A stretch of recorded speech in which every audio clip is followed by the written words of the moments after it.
सुख मिलता जिंदगी में गौतम के शहर में, दीक्षा ली भीम ने सोच कर गौतम के शहर में। जी हाँ, नागपुर गौतम का शहर, नागपुर दीक्षा भूमि, पवित्र स्थल। जी हाँ, 67वां धम्मचक्र अनुप्रवर्तन दिन मनाया जा रहा है इस साल का 2023 का। और इस संबंध में 67वें धम्मचक्र अनुप्रवर्तन दिन के उपलक्ष्य में देश भर से ही नहीं तो जग भर से यहाँ पवित्र दीक्षा भूमि स्थल पर भीम अनुयायी ही नहीं तो सभी समाज के लोग यहाँ पर भीम के समक्ष, डॉक्टर बाबा साहब आम्बेडकर के समक्ष, भगवान गौतम बुद्ध के समक्ष नतमस्तक होने यहाँ पर आते हैं। और 67वें धम्मचक्र अनुप्रवर्तन दिन के इस साल में हम 2023 में प्रवेश कर रहे हैं और इस साल की यहाँ की व्यवस्था देखने के लिए हम यहाँ पर धम्मचक्र अनुप्रवर्तन दिन के उपलक्ष्य में दीक्षा भूमि नागपुर में आए हैं। और मेरे पीछे आप तस्वीरों में देख सकते हो कि यह ऐतिहासिक दीक्षा भूमि पंचशील के ध्वजों से सराबोर नजर आ रही है।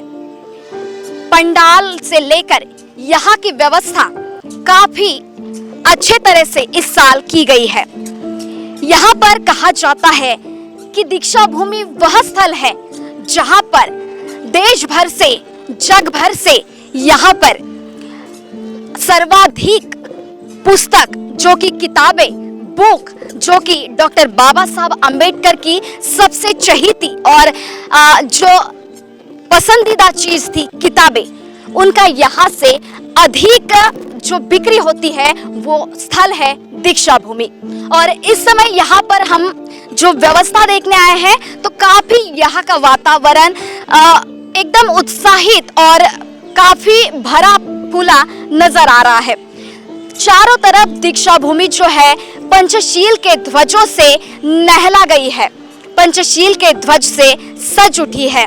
और यहाँ पर तारीख 14 अक्टूबर को जो विजयादशमी आई थी और विजयादशमी के उपलक्ष्य में 1956 का वो साल था, तारीख 14 अक्टूबर थी। और इस समय यहाँ पर डॉक्टर बाबा साहब आम्बेडकर के द्वारा लाखों भीम अनुयायियों को डॉक्टर बाबा साहब आम्बेडकर ने भगवान गौतम बुद्ध के धम्म की दीक्षा ग्रहण करवाई थी। और यह ऐतिहासिक दिन का यह 67वां अनुप्रवर्तन दिन मनाने भीम अनुयायी आ रहे हैं। और मेरे पीछे आप और कैमरा पर्सन अमोल तुमसर से मैं गुजारिश करूंगी कि यहाँ का जो बोधि वृक्ष है वो दिखाए।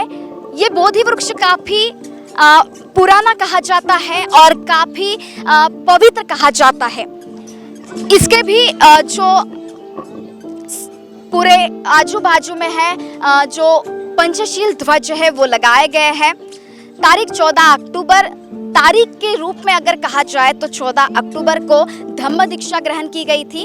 और सम्राट अशोक के विजयादशमी के रूप में जो मानी गई है उसे महत्व देते हुए जो धम्मचक्र प्रवर्तन मनाया गया था और धम्म दीक्षा ग्रहण की गई थी। तो इस साल 24 अक्टूबर को ये दिन आ रहा है और उसके उपलक्ष्य में देश भर से यहाँ पर भीम अनुयायी आते हैं और यहाँ पर जो दीक्षा भूमि के अंदर रखी हुई भीम डॉक्टर बाबा साहब आम्बेडकर की अस्थि कलश है उनके दर्शन लेते हैं। यहाँ पर उनके सामने नतमस्तक होते हैं। डॉक्टर बाबा साहब के साथ साथ भगवान गौतम बुद्ध के समक्ष नतमस्तक होते हैं और जो धम्म दीक्षा जिसे कहा जाता है, पंचशील जिसे कहा जाता है, उसे ग्रहण करते हैं। तो वही समता सैनिक दल की ओर से इस साल और एक आयोजन किया गया है 22 प्रतिज्ञा ग्रहण करने का। जी हाँ, समता सैनिक दल की ओर से इस साल 22 प्रतिज्ञा ग्रहण का जो समारोह है, यहाँ पर जो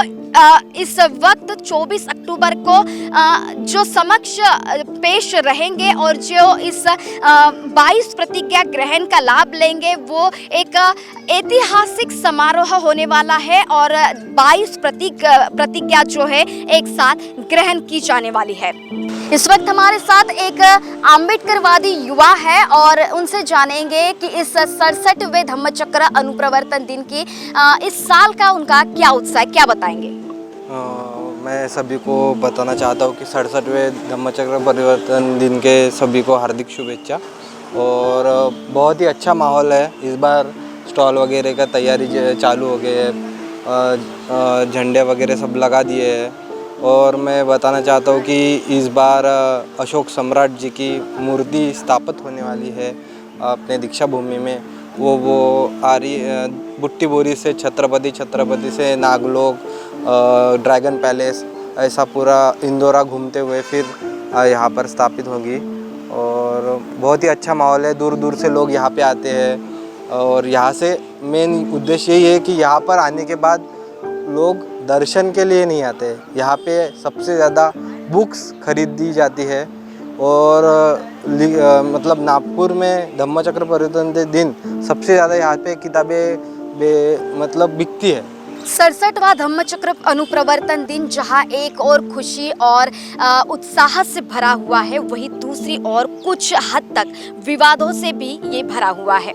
हमारे साथ इस वक्त समता सैनिक दल के एक सदस्य है जिनका नाम सिद्धांत पाटिल है। उनसे जानेंगे कि क्या मुद्दा है जिसकी वजह से 67वां धम्मचक्र अनुप्रवर्तन दिन इन दिनों विवादों का मुद्दा बना हुआ है। क्या बताएंगे? मेरे ख्याल से ये कोई विवाद का मुद्दा नहीं है। और पिछले 67 साल से जो पूरे देश से लोग आते हैं, अम्बेडकर अनुयायी आते हैं, तो अच्छे से आते हैं, शांति से आते हैं, शांति से जाते हैं और प्रोटोकॉल का, पुलिस प्रोटोकॉल का पूरा पालन करते हैं। तो ये कोई विवाद का मुद्दा नहीं है। बस कुछ समाज के कुछ ऐसे लोग रहते हैं, या उसको पॉलिटिकल भी बोलेंगे, कुछ हो सकता है उसके पीछे, ऐसा मेरा आरोप भी है कि जानबूझकर इसको विवाद खड़ा करने के लिए कुछ ना कुछ करते रहते हैं। तो एक ऐसी एक याचिका नागपुर के हाईकोर्ट में, मुंबई हाईकोर्ट नागपुर बेंच में दायर की गई है एडवोकेट काड़े की तरफ से, कि जो भारत देश से अलग अलग राज्यों से, अलग अलग शहरों से जो लोग आते हैं, तो वो ट्रेन में आने के बाद में वहाँ पर गर्दी करते हैं, गाने बोलते हैं या कुछ भी एक्टिविटी करते हैं, उसकी वजह से उनको तकलीफ होती है। तो मैं यही बताना चाहता हूँ कि इतने सालों से भीम अनुयायी नागपुर में आ रहे हैं, तो पूरे अनुशासन के साथ आ रहे हैं, वापस जा रहे हैं। और इस दरमियान इतने सालों में ना किसी ने कोई तकलीफ होती है करके किसी ने तकरार तक नहीं की है। ऐसी कोई कंप्लेंट ना रेलवे पुलिस के पास है, रेलवे मिनिस्ट्री के पास है, या फिर जो अलग जो प्रशासन रहता है जैसे पुलिस प्रशासन है, उसके पास में कोई भी कंप्लेंट आई नहीं है। ऊपर से एक बात मैं बताना चाहता हूँ, एक उनका जो आरोप है एडवोकेट काड़े का, कि बिना टिकट के लोग आते हैं। अम्बेडकरी जो जनता है वो वैचारिक जनता है, दीक्षा भूमि पे विचारों का देवान घेवान करने के लिए वो आती है। हजारों लाखों करोड़ों की किताबें यहाँ पे बिक्री होती है। तो ये वैचारिक जनता है, तो स्वाभिमान से परिपूर्ण है, टिकट खरीद कर आती है, कोई भी फ्री में नहीं आता है। और ये खुद गवर्नमेंट आंकड़े बोलते हैं, रेलवे रिकॉर्ड बोलता है, रेलवे ने बार इसका उनका जो रेवेन्यू रिकॉर्ड है वो पब्लिश किया है और बताया है कि 6 दिसंबर के दरमियान मुंबई हो या दसरे के दरमियान पूरा भारत हो, अचानक से रेलवे टिकटों की जो बिक्री है 10 गुना ज़्यादा बढ़ जाती है। तो ये प्रमाण है इस बात का कि हम जो अम्बेडकराई पीपल या अम्बेडकर जो जनता दीक्षा भूमि पर या चैत्य भूमि पर जाती है, वो अपना टिकट खरीद कर जाती है, फ्री में नहीं जाती है। समता सैनिक दल की ओर से इस संबंध में जो याचिका के खिलाफ भी कुछ निवेदन दिया गया है, क्या है? समता सैनिक दल की तरफ से एक हाईकोर्ट में अर्ज दिया गया है, ये बताने के लिए कि इसके ऊपर जो भी कार्रवाई होगी या सुनवाई होगी, वो हमारी बाजू बिना सुने कोई भी सुनवाई ना की जाए। और इसके साथ में एक और मुद्दा हमने समता सैनिक दल की तरफ से नागपुर के कलेक्टर साहब को और एक कमिश्नर साहब को दिया था कि एक डीसीपी है नागपुर शहर में जोन क्रमांक 1 में एक डीसीपी है, श्री जैन साहब है, अनुराग जैन साहब। तो उनका जो रवैया है इससे पहले 1-2 मैटर में हमारे साथ में अच्छा नहीं लगा, हमको दिखा। तो उनकी वजह से कोई प्रॉब्लम ना हो, इसलिए उनको दीक्षा भूमि के बंदोबस्त से अलग रखा जाए, ऐसा हमने निवेदन दिया था। तो कल हमारी बात भी हुई, जो स्पेशल ब्रांच के डीसीपी मैडम है उनके साथ में बातचीत भी हुई। उन्होंने बोला है हमको आश्वासन दिया है समता सैनिक दल को कि वो हमारे निवेदन का उन्होंने ये दिया, कॉग्निजन लिया है और उसके ऊपर वो उचित कार्रवाई करेंगे।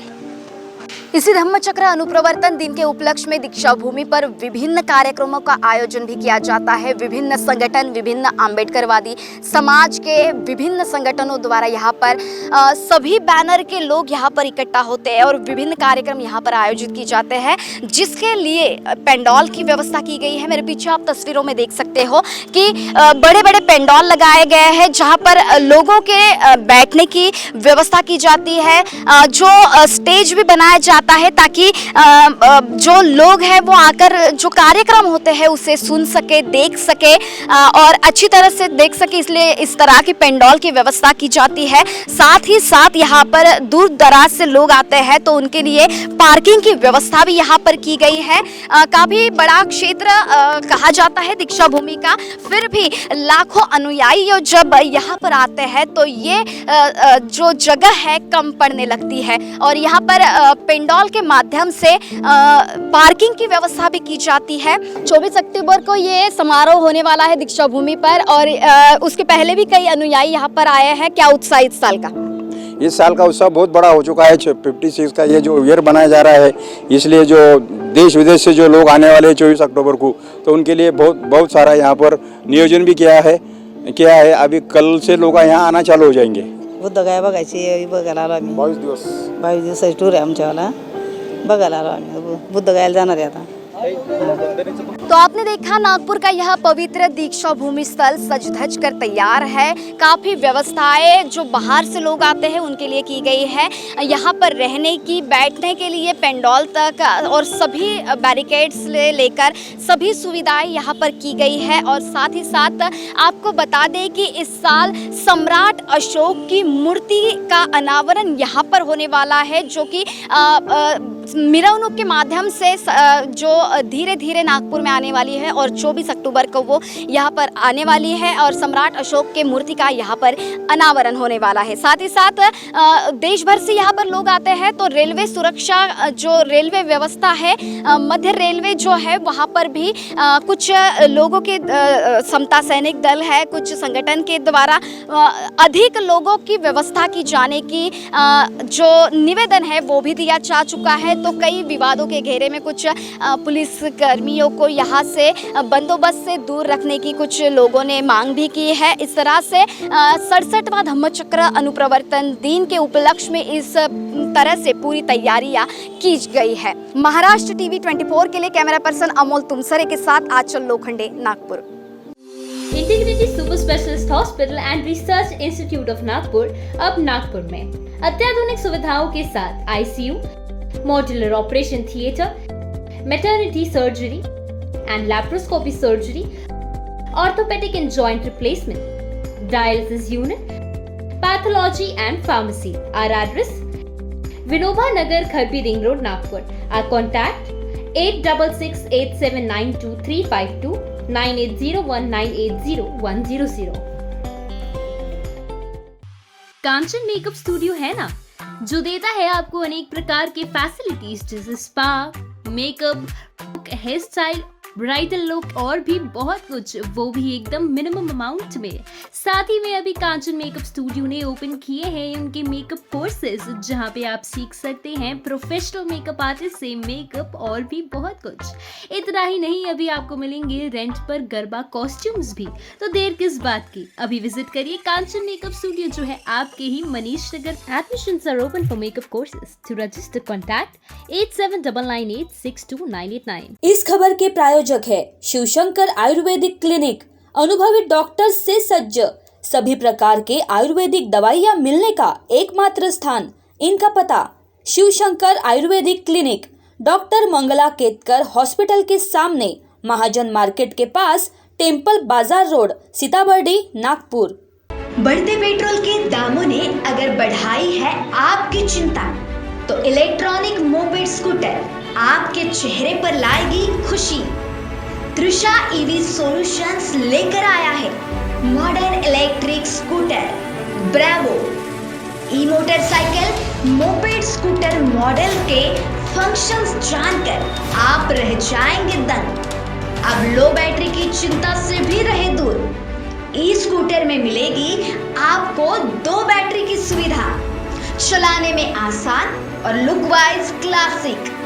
स्कूल कॉलेज स्टूडेंट के साथ बुजुर्गों के लिए भी एक बेहतर विकल्प। वन सिंगल चार्जर में स्कूटर चलेगी नहीं बल्कि दौड़ेगी 280 किलोमीटर तक। Modern electric scooter Bravo, a functions blend of modern and retro style, electrically charge and environment friendly. हमारा पता तृषा ईवी सॉल्यूशंस, गड्डी गोदाम चौक, Kamptee road, Sadar, Nagpur. Our contacts 7709 877 121। Gangotri builders and developers घेऊन येत आहे NATP व महारेरा मान्यता प्राप्त मंजूर लेआउट रामनगर नावाने मौजा बेलगाव उमरेडमध्ये रेसिडेन्शियल आणि कमर्शियल प्लॉट उपलब्ध। Umred Nagpur highway touch layout. फक्त 21,000 रुपये देऊन प्लॉट बुक करा व 12 महिन्याची दीर्घ मुदत घ्या। प्रत्येक प्लॉट बुकिंगवर 5 निश्चित उपहार, colour LED TV, fridge, micro oven, washing machine आणि मिक्सर। आमची वैशिष्ट्ये भव्य व आकर्षक प्रवेशद्वार, प्रशस्त सिमेंट कॉन्क्रीटचे रस्ते, इलेक्ट्रिक पोल्स, स्ट्रीट लाईट, पक्क्या नाल्या, इलेक्ट्रिक DP, झाडांसह ट्री गार्ड, आकर्षक कंपाऊंड वॉल, बोरवेलची व्यवस्था, सुंदर बगीचा निर्मिती, कॉर्नर पूल आणखी इतर सुविधाएं। बँक फायनान्सची सुविधा उपलब्ध। 100% सुरक्षित गुंतवणूक। सोनं घेण्यापेक्षा सोन्यासारखे प्लॉट खरेदी करा। संपर्क करा